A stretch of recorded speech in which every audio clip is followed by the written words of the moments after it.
अगर अगली बार मैं न दिखूं तो आपका ये इंटरव्यू काम आएगा। मुख्यमंत्री जी को सही बात बताना नहीं चाहती। जो उनके नीचे की टीम है वो पूरी करप्ट है और गड़बड़ है। मैं चाहता नहीं था कि इसको मीडिया में लाया जाए। धन्यवाद, आपने रुचि ली, आपके चैनल ने सबसे पहले इसको खोला था। जांच को आज 11 दिन हो गए। हमारे पिताजी की भी पेरिस में हत्या की गई थी कि एसटीएफ जांच कर ले या सीबीआई इसकी जांच कर ले। डायनामाइट न्यूज ने कल आपको बताया था कि किस तरह उत्तर प्रदेश के कद्दावर भाजपा विधायक की चिट्ठी ने नई दिल्ली के सबसे बड़े सत्ता प्रतिष्ठान नॉर्थ ब्लॉक में हलचल मचा दी है। यही नहीं, केंद्र में सत्तारूढ़ पार्टी भारतीय जनता पार्टी के राष्ट्रीय मुख्यालय 6 से पंडित दीनदयाल मार्ग पर भी इस चिट्ठी ने खूब चर्चाओं का बाजार गर्म किया है। देश भर में डायनामाइट न्यूज सबसे पहला चैनल था जिसने उत्तर प्रदेश की इस बड़ी खबर को ब्रेक किया था। अब इससे भी बड़ी खबर यह है कि जो कद्दावर विधायक के अहम किरदार हैं, एक पक्ष हैं, वो हमारे साथ इस वक्त डायनामाइट न्यूज पर लखनऊ से लाइव हैं। इस कद्दावर विधायक का नाम है फतेह बहादुर सिंह। फतेह बहादुर सिंह किसी परिचय के मोहताज नहीं हैं। एक बहुत बड़े राजनीतिक घराने, पूर्वांचल के बड़े राजनीतिक घराने से आते हैं। इनके पिताजी का नाम है दिवंगत वीर बहादुर सिंह। उत्तर प्रदेश के बहुत ही जाने माने और जुझारू मुख्यमंत्री रहे, भारत सरकार के संचार मंत्री रहे। उन्हीं के कार्यकाल में श्री राम जन्मभूमि का ताला अयोध्या में खोला गया था। उनके पुत्र फतेह बहादुर सिंह लंबे वक्त से राजनीति कर रहे हैं, सीनियर पॉलिटिशियन हैं और 1991 में पहली बार विधायक बने थे। 7वीं बार उनका इस बार का विधायकी का कार्यकाल है। कैबिनेट मंत्री रहे हैं, वन और पर्यावरण मंत्री रहे हैं, औद्योगिक विकास मंत्री रहे हैं, तमाम महत्वपूर्ण पदों पर रहे हैं। और इनकी एक चिट्ठी ने दिल्ली में हलचल पैदा की है। इनकी एक क्षेत्र में बड़ी पहचान है, गंभीर किस्म के विधायक हैं। 7 साल से उत्तर प्रदेश में इनकी पार्टी की सरकार चल रही है, लेकिन पहली बार इन्होंने जो आरोप लगाया है कि गोरखपुर का एक नामी हिस्ट्री सीटर इनकी हत्या करना चाहता है। हमने उत्तर प्रदेश में देखा है बड़े बड़े हत्याओं को होते हुए, राजनीतिक हत्याओं को, मर्डर को, दहशत फैलाने के लिहाज से कैसे किस तरह गैंगवार सरेआम मर्डर को अंजाम दिया गया है। चाहे ओम प्रकाश पासवान का हत्याकांड हो, वीरेंद्र शाही का हत्याकांड हो, या फिर आप देखिए कृष्णानंद राय की हत्या हो। 400 राउंड गोलियां बरसाकर ताबड़तोड़ 7 लोगों को मौत के घाट उतार दिया जाता है। तो विधायकों की जान लेना तो आम बात है उत्तर प्रदेश में। फतेह बहादुर जी एक गंभीर व्यक्ति हैं, 7वीं बार के विधायक हैं। क्या कारण है, क्यों ऐसी नौबत आई कि उनको पत्र लिखना पड़ा और पत्र में यह लिखना पड़ा कि उनको उत्तर प्रदेश सरकार और वहां की जांच एजेंसियों पर भरोसा नहीं है, इसलिए सीबीआई से जांच कराई जाए। फतेह बहादुर जी, पूरा मामला है क्या? देखिए, 11 दिन पहले मैं अपने विधानसभा के दौरे पर था और 8 बजे के करीब मेरे पास कुछ लोग आए। उन्होंने कहा कि आप तत्काल ये स्थल छोड़ दीजिए क्योंकि एक बड़ी साजिश हो रही है, कुछ लोग हथियारबंद होकर के आपकी हत्या कर सकते। मैंने उसको बड़ा लाइटली लिया। मैंने सोचा राजनीति में लोग ये सोच रहे होंगे कि इनकी सभा से कुछ फर्क पड़ेगा, तो विरोधी हो सकता है झूठ बोल रहे हो। लेकिन सवेरे जब मैं गया और तैयार होकर के उठ करके आया तो मैंने देखा कि जो लोग मुझसे कल कहे थे दूसरे दिन, वही लोग आए थे। और एक पुराना अपराधी जिसको ठेका देना 1 करोड़ रुपया का जो कलेक्शन हुआ था कुछ लोगों के द्वारा, वो लोग उसके पास गए थे कि इस हत्या में तुम शामिल हो जाओ और ये पैसा है, इसको लेकर के उनकी हत्या कर दो और 2-3 करोड़ रुपया हम लोग चंदा इकट्ठा कर रहे हैं। उनको मारना जरूरी है क्योंकि जब तक ये जीवित हैं तब तक ये विधायक यहाँ से लगातार यहाँ की जनता स्वर्गीय वीर बहादुर सिंह को जिताती रही है और लगातार इनको जिता रही है। तो ये इसको खत्म ही कर दो तो यहाँ आगे हम लोगों को चुनाव लड़ने का मौका मिल जाए। कुछ मुझे ऐसा भी लगता है ये राजनीतिक कारण भी है इस तरह का। ये जांच का विषय है। मैंने उत्तर प्रदेश के मुख्यमंत्री जी को और जनपद के कप्तान को ये लिखित रूप से दिया, व्यक्तियों को चिन्हित किया। लेकिन बड़ा दुख होता है जब वो व्यक्ति गांव में घूम रहे हों और दरोगा की जीप में बैठ करके दरोगा के साथ चाय नाश्ता कर रहे हों और मेरे संज्ञान में डालने के बाद कप्तान उसका ट्रांसफर कर देते हैं रातों रात। मेरे द्वारा ये कहा भी गया कि इस एसओ की कॉल डिटेल निकलवा लीजिए, इससे आपको पता चल जाएगा कि ये जो अपराधी साजिश कर रहा है, किन लोगों के फोन के मदद पर ये घूम रहा है और कौन लोग इसको खुला संरक्षण दिए हुए। मैंने इतना ही कहा था, उसके बाद उन्होंने कहा भाई अब इसमें आप लोग मुख्यमंत्री जी से चर्चा करें। मैं मुख्यमंत्री जी को भी बताया, मुख्यमंत्री जी ने कहा कि वरिष्ठ स्तर की जांच में करा रहा हूं। जांच को आज 11 दिन हो गए, मुझे मेरी जानकारी में नहीं है कि कौन सी एजेंसी जांच कर रही है और मेरे लिए मेरी जनता बहुत महत्वपूर्ण है, मैं उस जनता से दूर नहीं रह सकता। 7 दिन हो गए, मैं इसी कारण से अभी क्षेत्र में 8 दिन 9 दिन 10 दिन बीत गए, मैं जा नहीं पाया हूँ। मेरी अपनी ये पीड़ा है, मैं जनता के बीच का आदमी और जनता मुझे इसीलिए चुनती है कि मैं उनके बीच में हमेशा बना रहता। तो उस जनता की पीड़ा को भी सुनने का मैं काम करता हूँ। इसलिए मुझे लगता है कि अगर इसका वर्कआउट नहीं होगा तो मेरे लिए फिर क्षेत्र में घूमना फिरना एक कठिन सी बात हो जा रही। दूसरी तरफ बहुत से नेता ऐसे होते हैं जो सुरक्षा के लिए ये सब चीजें करते हैं। मुझे ऑलरेडी उत्तर प्रदेश के मुख्यमंत्री जी ने विशेष सुरक्षा दे रखी है, तो सुरक्षा के वजह से नहीं कोई कारण है। मेरा कारण है कि कौन ये लोग हैं मेरे जनपद में जो उस अपराधी को संरक्षण दे रहे हैं।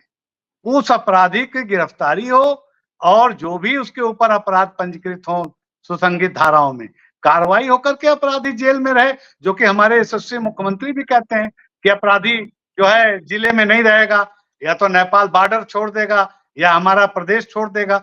मैं भी चाहता हूं ये अपराधी जिला गोरखपुर छोड़ दे, हमारा प्रदेश छोड़ दे, चला जाए नेपाल। हमारे क्षेत्र में रह करके वहां के स्थानीय पुलिस के मिली भगत से ये कार्य करना, मेरे ऊपर कोई प्राण घातक हमला कराना। मेरे स्वर्गीय पिताजी 52 साल की उम्र में उनकी मृत्यु हो गई थी, उनकी भी साजिश के तहत मौत हुई थी और मुझे लगता है कि उसी तरह की कोई साजिश मेरे साथ भी की जाए। आपको क्या लगता है कि आपने बताया कि 11 दिन पहले आपने मुख्यमंत्री से मुलाकात की और 11 दिन में अब तक कोई नतीजा नहीं निकल पाया, पुलिस किसी नतीजे पर नहीं पहुंच पाई, इसके पीछे आपको क्या कारण लगता है? देखिए, मैं व्यक्तियों के नाम तो भी नहीं है, लेकिन मैं इतना जरूर बता सकता हूं कि कार्रवाई न होने के पीछे कोई न कोई स्थानीय नेता का हाथ है या न कोई मजबूत आदमी, चाहे वो सचिवालय में बैठा हो या कोई एक पुलिस का वरिष्ठ अधिकारी हो। निश्चित रूप से कोई न कोई बड़ा व्यक्ति इस साजिश में शामिल है, उसका पर्दाफाश होना चाहिए। और मैंने इसीलिए कहा कि अगर हमारी सरकार अगर इसको वर्कआउट कर लेती है तो ठीक है, कोई दिक्कत नहीं, लेकिन यदि नहीं होता सीबीआई को संस्तुति कर दे, जांच हो जाए, जो सत्यता सामने आ जाए। इसको करने में दिक्कत क्या है, मैं ये जानना चाहता हूँ। फतेह बहादुर जी, आपकी छवि एक गंभीर विधायक की है। जब आप कोई बात कहते हैं तो उसे लोग गंभीरता से लेते हैं। आपका जो पत्र है दिल्ली में गृह मंत्री अमित शाह जी को दिया हुआ और जेपी नड्डा को दिया हुआ, वो डायनामाइट न्यूज के पास है इस समय। इसमें आपने एक बड़ी महत्वपूर्ण बात लिखी है, अगर आपके साथ कोई अनहोनी होती है तो इसकी जिम्मेदारी स्थानीय पुलिस प्रशासन एवं सरकार की होगी। सरकार से आपका आशय क्या है? मैंने ये लिखा है कि स्थानीय पुलिस के कुछ लोग मिले हुए हैं और वो जैसे एसओ जो हटाया इन्होंने, उसके पास उस अपराधी का फोन आता था और उस अपराधी को चाय पिलाई जाती थी थाने में किसी के फोन करने पे एसओ को।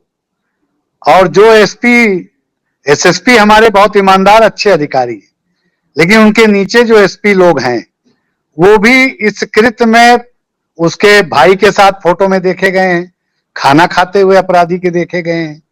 तो मुझे लगता है कि बहुत से लोग इसमें इन्वॉल्व हैं। अगर उच्च स्तरीय जांच हो जाएगी तो स्थानीय पुलिस के जो लोग मिले हैं उन पे कार्रवाई मुख्यमंत्री जी करेंगे, ये मैंने लिखा है। आप यह जो बात कह रहे हैं कि अपराधियों की फोटो पुलिस वालों के साथ है और थानेदार तक को फोन किया जाता था इस अपराधी की पैरवी के लिए, तो क्या ये बात आपने योगी आदित्यनाथ को नहीं बताई? मैंने जो लिख के दिया उससे समझ में आना चाहिए कि एसओ भी इन्वॉल्व हैं और एसओ को उसी रात स्थानांतरित कर देना एक प्रश्न चिन्ह है। आपका इशारा किस पर है? ये ऐसे कौन लोग हैं, राजनीतिक हैं या अफसर हैं, जो इस मामले में मुझे ऐसा लगता है तो चुनाव लड़ने की, जो मेरे खिलाफ चुनाव लड़ने की मंशा रखते हैं जो भी लोग, ये उनके द्वारा चंदा इकट्ठा करा करके 5 करोड़ रुपए देने की व्यवस्था शूटर को इन लोगों ने 1 करोड़ तो कर ली है, 4 और देने की बात चल रही थी। आपको क्या लगता है कि अगर एसएचओ से बात किया, उसका रातों रात तबादला किया गया, तो कुछ तो सुराग जरूर जो है पुलिस को लगे होंगे, यूपी पुलिस की? देखिए, पुलिस के पास पर्याप्त सुराग हैं, लेकिन स्थानीय पुलिस उस अपराधी से मिली हुई है, मुख्यमंत्री जी को सही बात बताना नहीं चाहती, वो नेताओं को ही गलत साबित करना चाहती है। ऐसे में मैंने इसीलिए कहा कि कॉल डिटेल मंगा ली जाए एसओ की, सीओ की और एसपी सिटी की, तो सारे तथ्य खुल के सामने आ जाएंगे कि उस अपराधी को संरक्षण कौन दे रहा है।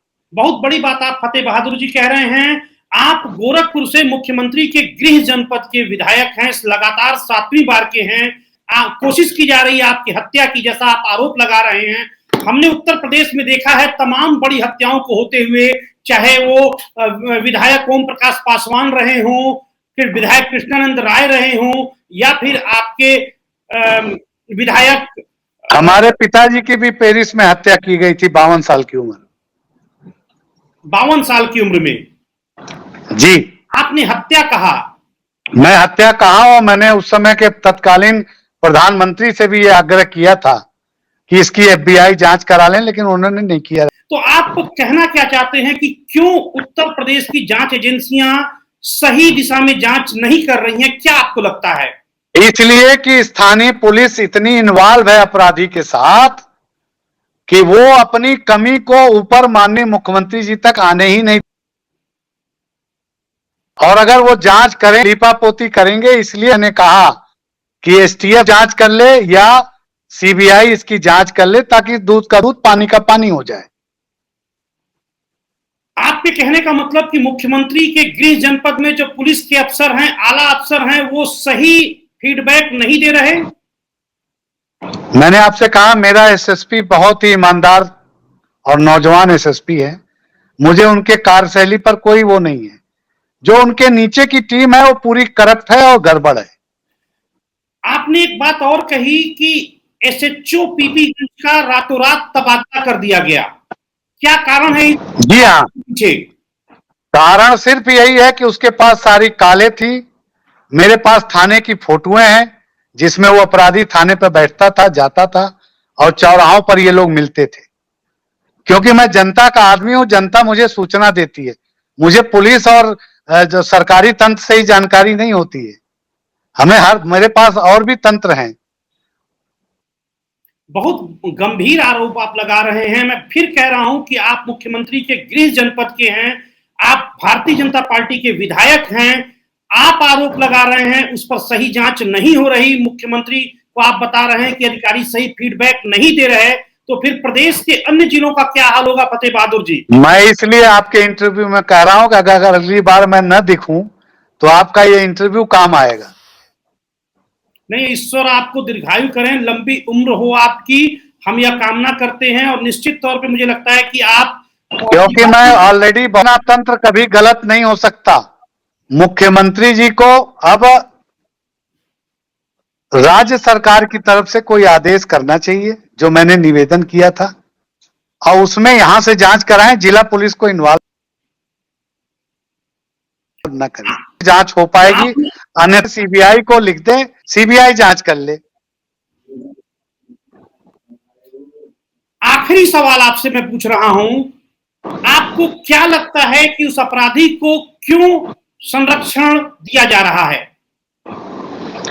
अपराधी के कुछ रिश्तेदार कुछ पहुंच वाले लोगों के घरों में काम करते हैं, उन रिश्तेदारों को चिन्हित कर लें, अभी खेल खुल जाएगा। बहुत बहुत धन्यवाद फतेह बहादुर जी, डायनामाइट न्यूज से बातचीत करने के लिए। आपको धन्यवाद, आपने रुचि ली, आपके चैनल ने सबसे पहले इसको खोला था, और आपका चैनल हमेशा सच्चाई के साथ रहता है।